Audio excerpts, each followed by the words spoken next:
अस्सलाम वालेकुम। Today we are going to discuss carcinoid tumour from that of the pathoma. इसमें क्या होता है कि इसमें जो है ना वो प्रोलिफरेशन होती है ऑफ न्यूरो एंडोक्राइन सेल्स की। ये न्यूरो एंडोक्राइन सेल्स जो हैं इनके पास न्यूरो सीक्रेटरी ग्रैन्यूल्स होते हैं। न्यूरो सीक्रेटरी ग्रैन्यूल्स जो हैं वो सीक्रेट कर रहे होते हैं सेरोटोनिन और ये पॉजिटिव होते हैं फॉर क्रोमोग्रेनिन, ठीक है। और ये स्मॉल बाउल इसकी मोस्ट कॉमनेस्ट साइट होती है और ये कहीं भी अराइज जो हैं वो कर सकते हैं, ठीक है। और ये रिप्रेजेंट करते हैं as a submucosal polyp like nodule के फॉर्म में, ठीक है। इसको हम देख लेते हैं, बुक से रीड कर लेते हैं पहले। क्या होता है कि कार्सिनाइड ट्यूमरिगुलेंट प्रोलिफरेशन होती है न्यूरो एंडोक्राइन सेल्स की, ठीक है। ट्यूमर सेल्स जो हैं वो कंटेन करते हैं न्यूरो सीक्रेटरी ग्रैन्यूल्स जो कि पॉजिटिव होते हैं फॉर क्रोमोग्रेनिन, ठीक है। और ये कहीं भी अराइज कर सकते हैं along the gut and small bowel is the most commonest site होती है, ठीक है। और ये कैसे ग्रो करते हैं, सब मिकोजल पोलिप लाइक नोड्यूल। नीचे फिगर दी हुई है, ये देखें यहाँ पे जो है आपको नज़र आ रहा है, ये एक पोर्शन ऑफ स्मॉल इंटेस्टाइन जो है ना वो दिखाया हुआ है। पोर्शन ऑफ स्मॉल इंटेस्टाइन दिखाया हुआ है, उसमें क्या दिखाया हुआ है कि एक पॉलिप लाइक ये देखें नोड्यूल जो है वो ग्रो कर रहा है, ठीक है। ये क्या सीक्रेट करेगा, सेरोटोनिन, ठीक है। अब इसमें कहानी क्या होती है, इसमें कहानी ये होती है कि जो सेरोटोनिन होती है ना, सेरोटोनिन जो है वो नॉर्मली जो है वो लिवर से जो है वो लिवर उसको मेटाबोलाइज कर रहा होता है, ठीक है। मोनोमाइन ऑक्सीडेज एंजाइम होता है वहाँ पे, उसको जो है ना 5HA में कन्वर्ट कर रहा होता है। सेरोटोनिन जो है ना ये क्या होती है, रिलीज होती है into that the portal circulation, metabolize होती है by means of liver into 5HIA में, ठीक है। 5HIAA में ये कन्वर्ट हो जाती है by means of an enzyme monoamine oxidase जो है वो लिवर के पास होता है और इसको कन्वर्ट कर देता है 5HIAA में, और ये जो है एक्सक्रीट हो जाता है इनटू यूरिन, ठीक है। ये हो रहा होता है हमारे पास नॉर्मली। अब सेरोटोनिन बहुत ज़्यादा जो है वो सिंड्रोम हो गया है ना, हमारे पास ट्यूमर बन गया है ना, कार्सिनाइड ट्यूमर बन गया ना, तो सेरोटोनिन जो न्यूरो सीक्रेटरी ग्रैन्यूल्स हैं वो इसको बहुत ज़्यादा रिलीज़ कर रहे हैं। तो क्या होगा, जो लीवर है वो इतना ज़्यादा सेरोटोनिन को मेटाबोलाइज तो नहीं ना कर सकता, तो सेरोटोनिन क्या करेगी, बाईपास कर देगी लिवर मेटाबॉलिज्म को, ठीक है। जब लिवर मेटाबॉलिज्म को बाईपास कर देगी तो ये कहाँ चली जाएगी, ये चली जाएगी हमारे पास किस में, जो हमारे पास हेपेटिक वेन्स होती हैं ना वहाँ चली जाती है। सेरोटोनिन कहाँ चली जाती है, जो हेपेटिक वेन है वहाँ चली जाएगी। वहाँ से कहाँ जाएगी, सिस्टेमिक सर्कुलेशन में चली जाएगी और हार्ट में चली जाएगी, ठीक है। एक साइड पे ये चली जाएगी सिस्टेमिक सर्कुलेशन में, ठीक है, और दूसरी ये हार्ट में चली जाएगी, ठीक है।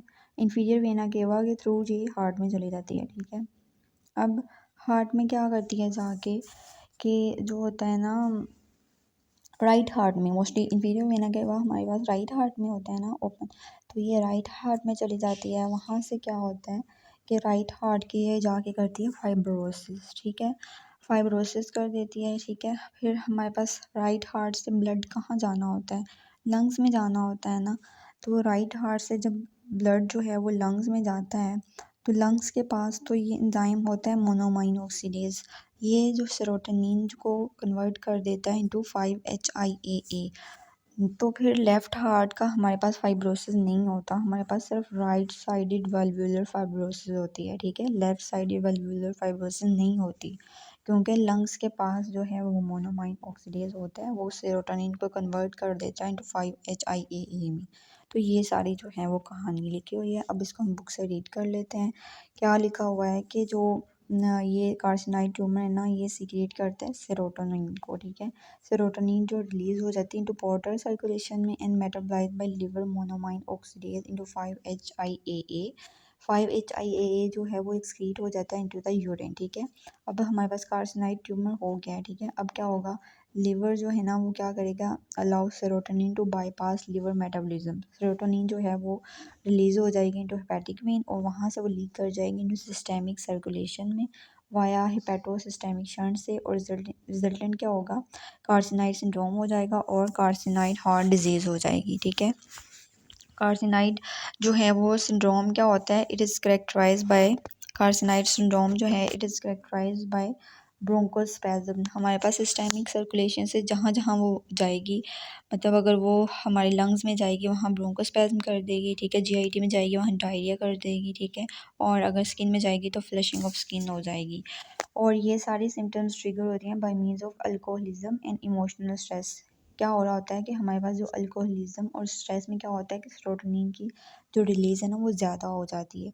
इस वजह से ये जो सारा काम होता है कि वो जो बाईपास कर देती है लीवर मेटाबॉलिज्म को और सिस्टेमिक सर्कुलेशन में चली जाती है और हार्ट में चली जाती है। हार्ट में जी जाके कार्सिनॉइड हार्ट डिजीज़ करवाएगी और सिस्टेमिक सर्कुलेशन में कार्सिनॉइड सिंड्रोम करवाएगी। ठीक है, कार्सिनॉइड हार्ट डिजीज़ क्या होती है? It is characterized by right sided valvular fibrosis, ठीक है, leading to tricuspid regurgitation and pulmonary valve stenosis. ठीक है, लेफ्ट साइड जो है वाल्वुलर फाइब्रोसिस नहीं मिलती हमें क्योंकि due to presence of monoamine oxidase in the lungs में हमारे पास मोनोमाइन ऑक्सीडेज एंजाइम होता है जो कि सेरोटोनिन को कन्वर्ट करता है 5-HIA में।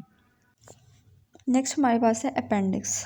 अपेंडिक्स एक्यूट अपेंडिसाइटिस है। एक्यूट अपेंडिसाइटिस क्या होगी कि एक्यूट इन्फ्लेमेशन होगी अपेंडिक्स की। ठीक है, it is acute inflammation of the appendix और ये related to obstruction of the appendix. Appendix की किसी वजह से ऑब्स्ट्रक्शन होगी है। ठीक है, चिल्ड्रन में लिम्फोइड हाइपरप्लेजिया की वजह से हो सकती है और अडल्ट में फिकोलिथ की वजह से हो सकती है। अब क्लिनिकल फीचर्स क्या होंगे इसके?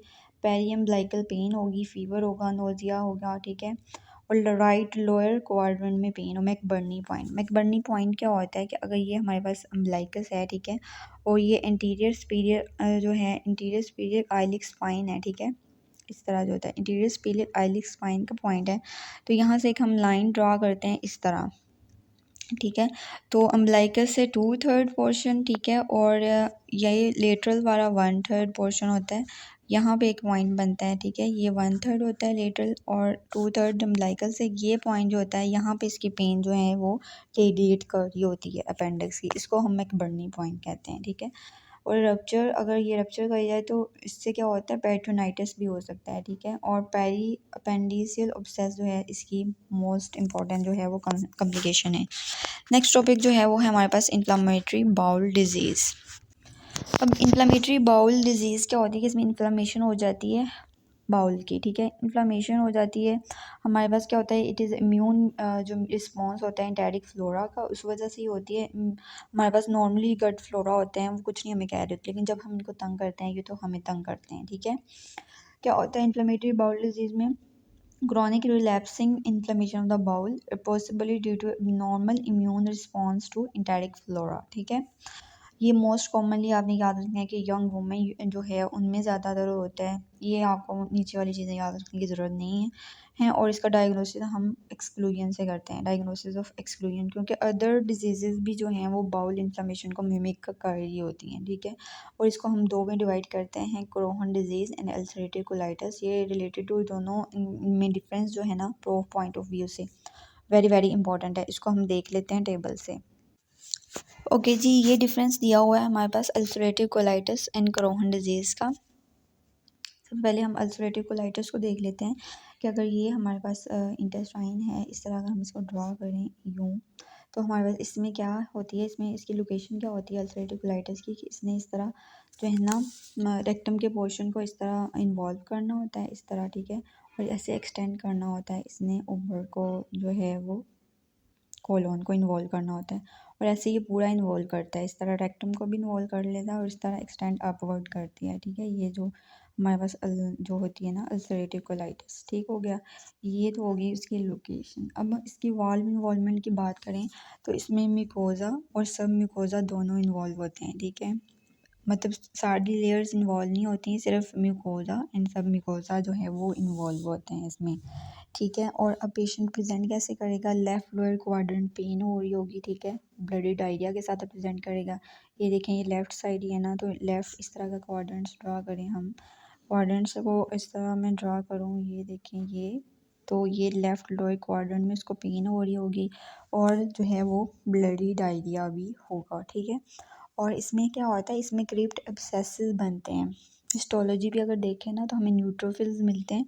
न्यूट्रोफिल्स ने क्या किया होता है कि क्रिप्ट एब्सेस इस तरह न्यूट्रोफिल्स ने इस तरह ना क्रिप्ट जो हैं वो एब्सेसिस बनाए होते हैं अगर हिस्टोलॉजी पे देखें तो। इसी तरह अगर हम इसकी ग्रॉस अपीयरेंस पे देखें ना, तो हमें इस तरह सूडो जो है ना वो पॉलिप्स मिलते हैं। सूडो पॉलिप्स क्या होते हैं? एक्चुअली ये एक फीलिंग फिनोमेना के तौर पे जो है ना ये बनते हैं in response to that of the inflammation. Inflammation हमारे पास न्यूट्रोफिल्स कर रहे थे ना, वो क्रिप्ट एब्सेसिस बना रहे थे, तो इसके रिस्पॉन्स में जो है वो हमें इस तरह सूडो पॉलिप्स मिलते हैं और हमें जो है ना इमेजिंग पे लेड पाइप जैसी जो है वो अपीयरेंस मिलती है। मैं वो आपको दिखाती हूँ बाद में। और इसकी कॉम्प्लिकेशंस क्या हो सकती हैं कि जो कोलोन होगा ना वो इस तरह इनलार्ज कर जाएगा, कोलोन जो है वो मेगा कोलोन हो जाएगा और देन कार्सिनोमा, उसका कार्सिनोमा भी हो सकता है। ठीक है, अगर एसोसिएशन देखें ना इसकी, तो ये पी एनका के साथ एसोसिएट करता है। ठीक है, जो अल्सरेटिव कोलाइटिस होता है ना, पी एनका के साथ एसोसिएट करता है और उसमें जॉइंट प्रॉब्लम्स भी होती हैं लाइक एनकाइलोजिंग स्पॉन्डाइलाइटिस, सैक्रोइलियाइटिस और माइग्रेटरी पॉलीआर्थराइटिस। ठीक है, और अगर हम देखेंगे स्मोकिंग जो है, स्मोकिंग इससे प्रिवेंशन प्रोवाइड कर रही होती है अल्सरेटिव कोलाइटिस की। इसका हमें नहीं पता कि स्मोकिंग क्यों प्रिवेंशन कर रही होती है इसकी। ठीक है, ओके जी, नेक्स्ट हमारे पास है क्रोहन डिजीज़। क्रोहन डिजीज़ क्या होता है कि इसमें ये किसी भी पोर्शन ऑफ जीआईटी को इन्वॉल्व कर सकती है। ठीक है, इस तरह अगर हमारे पास ये है ना, तो हमने क्या देखा था, अल्सरेटिव कोलाइटिस में रेक्टम इन्वॉल्व कर रहा था ना, उसमें ऊपर वो एक्सटेंड कर रही थी जो इन्फ्लेमेशन थी। ठीक है, इसमें क्या होता है कि इसमें कहीं भी जो है वो इन्वॉल्वमेंट हो सकती है माउथ टू एनस किसी भी पोर्शन में। ठीक है, लेकिन टर्मिनल आइलियम जो है वो ज़्यादातर मोस्ट कॉमन होता है और इसमें हमें जो है ना वो स्किप लीजन्स नज़र आते हैं। उसमें कॉन्टीन्यूस था, इसमें ऐसे होता है कि यहाँ इन्फ्लेमेशन हो गई, दैन कुछ पोर्शन छोड़ दिया, फिर यहाँ पे इन्फ्लेमेशन होगी, फिर कुछ पोर्शन जो है वो छोड़ दिया, फिर यहाँ इन्फ्लेमेशन होगी। ठीक है, इस तरह हमें जो है वो स्किप लीजन्स मिलते हैं। ठीक है, मोस्ट कॉमन साइट जो होती है वो उसकी जो है वो होती है इलियम होती है। ठीक है, और जो है वो रेक्टम इसकी लीस्ट कॉमन साइट होती है। ठीक है, और ठीक है, राइट लोअर क्वाड्रेंट में पेन होती है। अगर हम बात करें तो ये देखें, ये राइट साइड पे है ना इलियम, तो हम यहाँ पे ज़्यादा जो राइट लोअर क्वाड्रेंट में पेन होती है उसमें नॉन ब्लडी डायरिया होता है। हमने देखा था कि जो अल्सरेटिव कोलाइटिस है उसमें ब्लडी डायरिया था और लेफ़्ट लोअर क्वाड्रेंट में पेन थी। ठीक है, और अब इसमें जो हमारे पास वाल इन्वॉल्वमेंट होती है ना वो फुल थिकनेस इन्वॉल्वमेंट होती है, मतलब इसमें सारी लेयर्स जो हैं इंटेस्टाइन की वो इन्वॉल्व होंगी। ठीक है, और अगर हम इसमें देखें हिस्टोलॉजी पे हमें क्या नज़र आता है, तो हिस्टोलॉजी पे हमें लिम्फॉइड एग्रीगेट्स नज़र आते हैं जिन्होंने ग्रैनुलोमा बनाया हुआ होता है। ठीक है, लिम्फॉइड इस तरह एग्रीगेट्स जो हैं वो बने होते हैं और उन्होंने ग्रैनुलोमा बनाया होता है। लेकिन हमने अल्सरेटिव कोलाइटिस में देखा वहाँ न्यूट्रोफिल्स मिल रहे थे, यहाँ पर लिम्फॉइड एग्रीगेट्स मिल रहे हैं, वो क्रीप्ट एब्सेसिस बना रहे थे, ये ग्रैनुलोमा बना रहे हैं। ठीक है, इसके अलावा हमें कोबल स्टोन अपीयरेंस मिलती है, जैसे कि ये होते नहीं पत्थर नहीं होते, इस तरह कोबल स्टोन अपीयरेंस जो है वो मिलती है मिकोजा की। ठीक है, और स्ट्रक्चर फॉर्मेशन भी होती है, स्ट्रिंग साइन हमें इमेजिंग पे मिलता है। ठीक है, और इसकी कॉम्प्लिकेशन क्या हो सकती है, माल एब्जॉर्प्शन हो सकती है। ठीक है, फिस्चुला फार्मेशन हो सकती है, इसके अलावा कार्सिनोमा भी हो सकता है अगर ये कोलोन को इन्वॉल्व कर ले। ठीक है, और अगर इसकी हम एक्स्ट्रा इंटेस्टाइनल मैनिफेस्टेशन की बात करें तो ये दोनों में सेम ही होती हैं। आर्थराइटिस हो सकता है, ठीक है, एनकाइलोजिंग स्पॉन्डाइलाइटिस हो सकता है, सैक्रोइलियाइटिस हो सकता है, माइग्रेटरी पॉलीआर्थराइटिस, यूवियाइटिस हो सकता है, और एसोसिएशन इसकी भी पीएनका के साथ ही होती है। ठीक है, एरिथीमा नोड्यूज़म भी हो सकता है।